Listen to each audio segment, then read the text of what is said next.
Amen. Nous sommes venus prier. Alors, nombreux d'entre nous ne connaissent pas l'importance de la prière. Pourquoi prier, bien-aimés, pendant cette période? Pourquoi nous devons prier? Pourquoi? Pour quel but devons-nous prier? Est-ce que nous prions parce que nous avons un état de besoin croissant dans le cœur? Pourquoi devons-nous prier? Alléluia. Alors pourquoi le Saint-Esprit intercède? Quel est le but de l'intercession du Saint-Esprit? Il n'intercède pas à cause d'un besoin naturel qu'il veut satisfaire. Pourquoi le Saint-Esprit intercède? Pourquoi un véritable fils de Dieu est un intercesseur potentiel? Nous n'intercédons pas d'abord à cause du tas de nos besoins. Nous intercédons parce que nous faisons partie du corps de Christ. Nous sommes membres du corps de Christ. Et la vie du corps de Christ est conditionnée par l'adoration, par la prière, par l'intercession. Ce sont des vérités que nous rencontrons dans le royaume de Dieu. On ne peut pas être fils de Dieu, membre du corps de Christ, sans avoir une vie de prière intense. Jésus nous a donné le modèle à suivre durant tout son ministère terrestre. Il a donné le modèle, un fils de Dieu, conçu du Saint-Esprit, né du Saint-Esprit. Il était rempli du Saint-Esprit. Jésus était un modèle, non seulement dans les paroles, dans les prédications, dans les miracles, mais il était aussi un modèle dans la prière. Personne n'a jamais prié comme Jésus. Jésus-Christ, notre Seigneur, priait.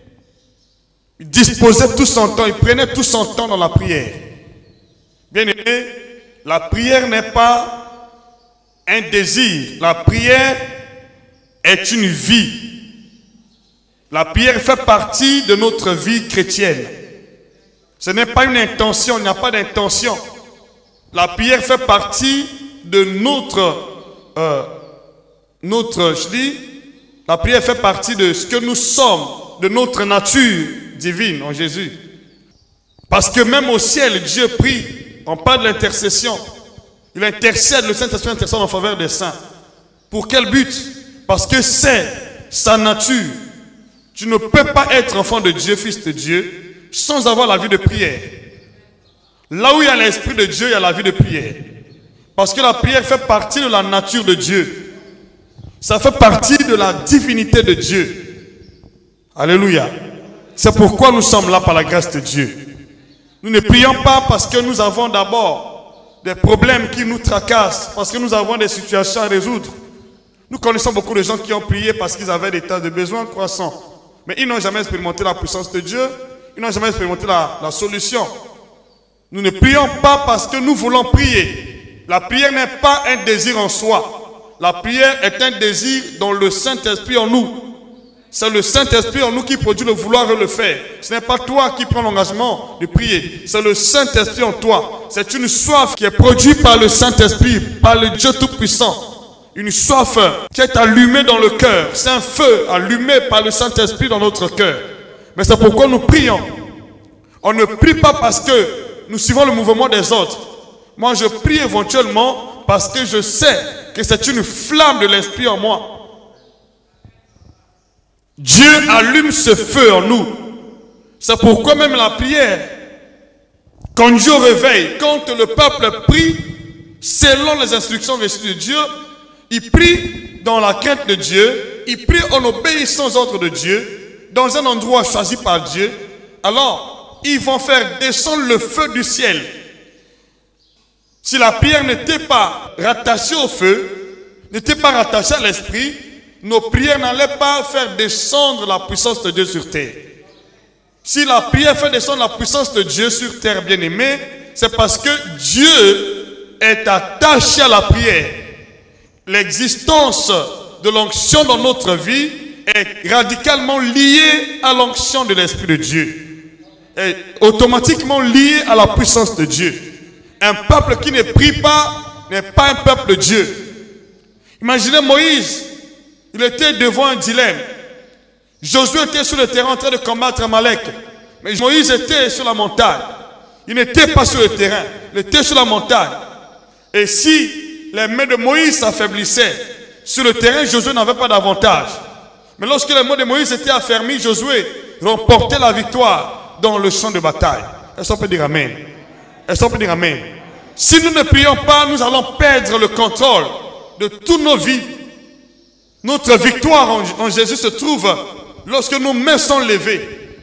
Lorsque nous avons les mains levées, on a la victoire. C'est pourquoi il y a eu un bon bout de temps que le diable ne voulait pas que les gens prient, parce qu'il connaît le secret de la prière. Un peuple qui prie est un peuple vainqueur. Dis-moi amen avec joie. Un peuple qui prie est un peuple qui vit dans la gloire de Dieu. Est-ce qu'on peut dire amen? La prière nous conduit dans la présence de Dieu. Et la prière fait descendre la gloire de Dieu. La prière fait inonder l'église, le corps de Christ, dans la gloire de Dieu. On doit prier, bien-aimés, sans attendre le tas de besoins. On doit prier parce que nous sommes devant un dilemme. Nous avons des défis à relever. Le monde est en ébullition. Le monde nous attend. L'espoir du monde actuellement, c'est l'église. L'église est le seul espoir qui peut conduire le peuple dans les profondeurs de la gloire de Dieu, qui peut conduire le peuple dans la paix, qui peut conduire le peuple dans le soulagement de ce qu'il est en train de traverser aujourd'hui. Si nous ne prions pas, j'espère qu'on va plonger le monde dans le chaos. Il y a des gens qui pensent qu'en restant à la maison, ils vont donc trouver la solution à leurs problèmes. Je dis archi faux. La solution n'est pas à la maison, la solution est dans la présence de Dieu. Prends l'engagement de prier résolument. Quand tu pries, prie résolument. Pourquoi tu pries? Prie sérieusement. Parce que notre salut dépend de ce que nous sommes en train de faire aujourd'hui. Vous connaissez bien ce que la Bible dit au sujet de la prière. Le Seigneur a dit, priez afin que vous ne tombiez pas dans la tentation. Il dit, l'esprit est bien disposé, mais la chair est faible. Celui qui ne prie pas tombe dans la tentation. Et non seulement que tu tombes dans la tentation, il dit encore, quelqu'un parmi vous est dans la souffrance, qu'il prie. La prière combat la souffrance. La souffrance n'est pas combattue par le travail. Je connais des gens qui travaillent, qui ont beaucoup d'argent, mais qui sont toujours souffrants. La prière est l'antidote de la souffrance. Tu veux être au large de la souffrance, tu dois avoir la vie de prière. Est-ce qu'on peut dire amen? Je déclare à partir d'aujourd'hui que Dieu te libère de la souffrance, quelle que soit sa nature, dans le nom de Jésus. La prière nous soulage et nous met au large de la souffrance. Si tu es d'accord avec moi, dis amen. La souffrance ne sera plus jamais mentionnée dans ta vie, dans le nom de Jésus, parce que la prière chasse la souffrance. Alléluia. La prière maintient la communication avec le quartier général, donc le surnaturel. La prière est un lien qui nous garde en communication. Lorsqu'on parle de la communion avec le Saint-Esprit, ça se passe à travers la prière. Personne ne peut prétendre se communiquer avec le Saint-Esprit s'il n'a pas une bonne vie de prière. Pour qu'il y ait une communication parfaite avec le Saint-Esprit, on doit avoir une bonne vie de prière. Est-ce qu'on peut dire amen? Dieu nous parle dans les prières. Si tu ne pries pas, tu ne peux pas être à la mesure de la stature parfaite de Christ. Il faut prier pour être à la hauteur de coûter, de voler dans la présence de Dieu. C'est pourquoi Dieu cherche les vrais adorateurs. Bien-aimés, j'espère que le temps est arrivé, que nous devons faire montre de notre appartenance à Dieu. Voyez, au temps de Noé, tout le monde était fatigué, tout le monde suivait sa mauvaise voie. Les gens étaient corrompus d'entendement. Les gens ne voulaient même pas obéir à la voix de Dieu. Mais c'était pendant ce temps que Dieu était en train de faire la sélection. Dieu ne fait pas la sélection pendant les temps de rose. Mais souvent c'est pendant les temps moroses. Les temps où il n'y a pas d'espoir. Où le peuple est en ébullition. Où la terre s'agite. Où les nations s'entretuent. Les gens s'entretuent. C'est pendant ce temps que Dieu fait la sélection. Il cherche le reste fidèle. Ce n'est pas tout le monde qui va accéder au ciel. Ce sont ceux-là qui ont un engagement, une alliance avec Dieu, qui ont juré de ne pas abandonner Dieu comme Pierre. Oui, irai-je encore? Tu as les paroles de la vie éternelle. Oui, irai-je encore? Alléluia. Dites amen avec assurance. Il y a beaucoup de gens qui se contentent à faire les récitals. Il dit, qui me séparera de l'amour de Dieu? On était tous d'accord, vaillants à prononcer ces paroles pendant que les choses allaient bien pour certains. Et lorsque nous sommes arrivés en ce temps-ci, cette parole aujourd'hui ne ressent plus la même tonalité comme il y a de cela 2 semaines ou 3 semaines. Pourquoi? Qui me sépare de l'amour de Dieu? Tout le monde dit amen. Mais aujourd'hui, il y a bien de ceux-là qui ne peuvent plus oser prononcer le nom de Dieu à cause d'un petit virus qu'on appelle coronavirus. Où est l'amour de Dieu? On ne peut pas tester ton amour pendant les temps de rose. Le vrai amour se fait sentir lorsqu'il y a le temps de besoin. Où est ton amour? C'est maintenant. J'encourage tous ceux qui sont debout. Pour la cause du royaume, Dieu ne te laissera pas oisif. Au nom puissant, dis-moi même plus fort. Ne te laissera pas oisif, dis-moi même avec joie. Il va te bénir, changer ton histoire. Si vraiment c'est toi, dis amen. Lorsque tu pries, prie avec ferveur. Ne prie pas avec réserve, prie avec ferveur. Demande à Dieu d'intervenir. Oh Père, agis dans ta main que l'on sache que tu es le Dieu qui répond par le feu. Tu réponds par la puissance. Lorsqu'on prie, tu envoies ta puissance. Tu envoies ton onction. Tu envoies ta volonté. Tu envoies ta volonté. Tu envoies ta volonté. Tu envoies ta volonté. Tu envoies ta volonté. La prière fait descendre la volonté de Dieu sur terre. Sans la prière, la volonté de Dieu ne descendra jamais sur terre. Le Seigneur a dit, voici comment vous devez prier. Quand vous priez, ne multipliez pas de vaines paroles comme des païens qui s'imaginent qu'à force de paroles, ils seront exaucés. Voici comment vous devrez prier. Notre Père qui es aux cieux, que ton nom soit sanctifié, que ton règne vienne, que ta volonté soit faite sur la terre comme au ciel. Si vous ne priez pas, le ciel sera envahi par la volonté humaine, la volonté de puissance occulte. Nous prions parce que nous voulons sauver la terre. Nous voulons sauver les âmes. Nous voulons sauver nos vies.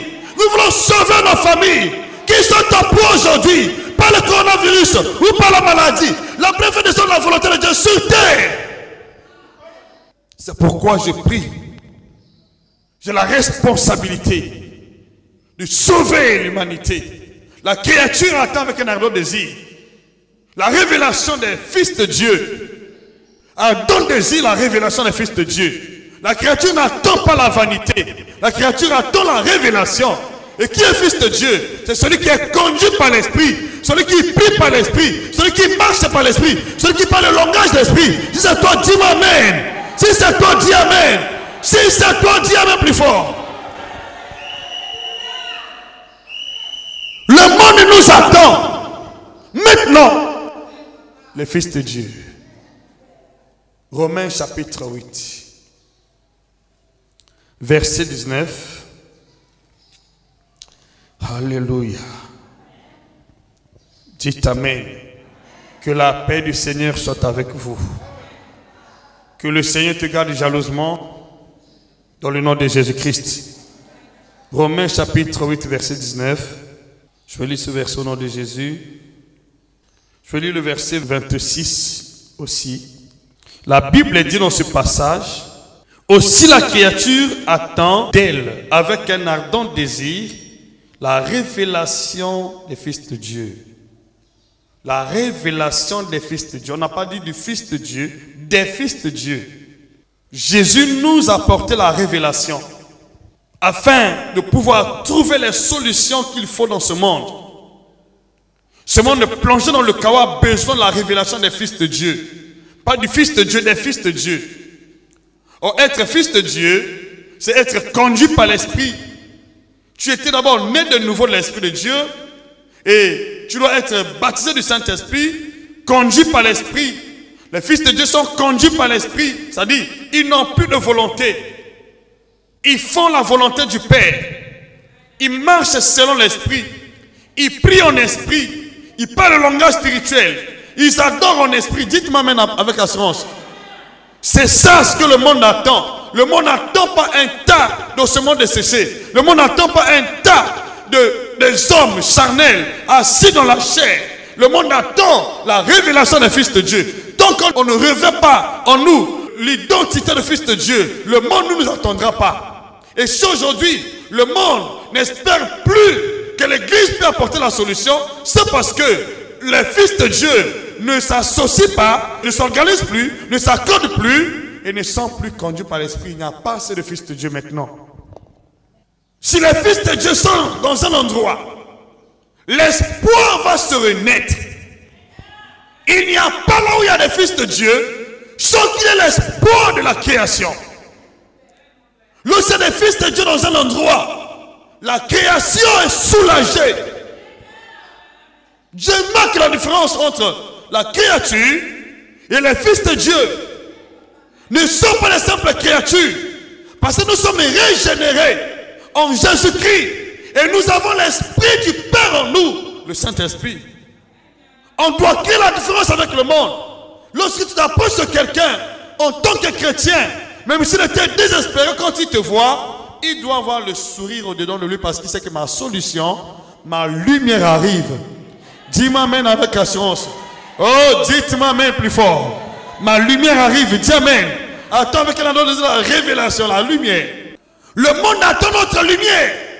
Et le Seigneur a dit dans sa parole, vous êtes la lumière du monde. La lumière du monde.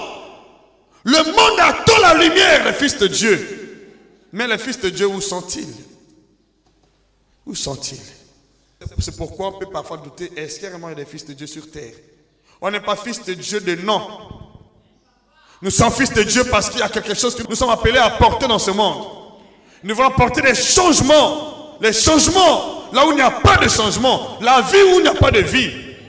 La bénédiction où il n'y a pas de bénédiction. L'espoir où il n'y a pas d'espoir. L'assurance où il y a le désespoir. Nous sommes appelés à porter quelque chose dans ce tissu social. C'est pourquoi je dis, ne te vois pas comme une personne ordinaire. Qui es-tu dans ta famille? Et qu'est-ce que tu as déjà fait dans ta famille? La Bible ne dit-elle pas, crois au Seigneur, Jésus sera sauvé.